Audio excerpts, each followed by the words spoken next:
වැටෙනවයි කියලා බයට ඔයා පාපැදියක් පදින්න නැතුව බයට අතෑරලා දාලා හිටියොත් කවදාවත් ඔය පාපැදිය පදින්න ඉගෙන ගන්න නෑනේ.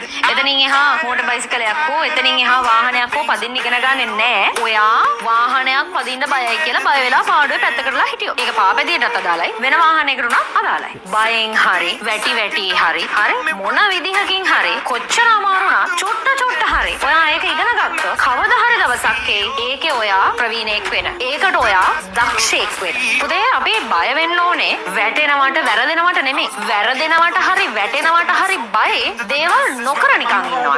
මොනම වෙලාවකවත් මට වරදී මම වරද්ද ගනී මට පැටලෙයි මම පරදී මට බෑ කියලා මොන අමාරු දේ වුණත් අතාරින්න නැතුව අඩුතරමේ එක වතාවක් නෑ දෙවතාවක් නෑ තුන් වතාවක් හරි උත්සාහ කරලා බලන්න. මොකද බලන්නවා උත්සාහවන්තයා කවදම හරි අනිවාර්යෙන්ම දිනනවම තමයි. ඒකේ ආයි කතා දෙකක් නෑ. එයා දිනනවම තමයි. එකම දේ එයා දිනන දවස කවද්ද කියන්න අපි කවුරුත් දන්නේ. හරි? හැබැයි එයා ජීවිත කාලේ හැමදාම පරදී.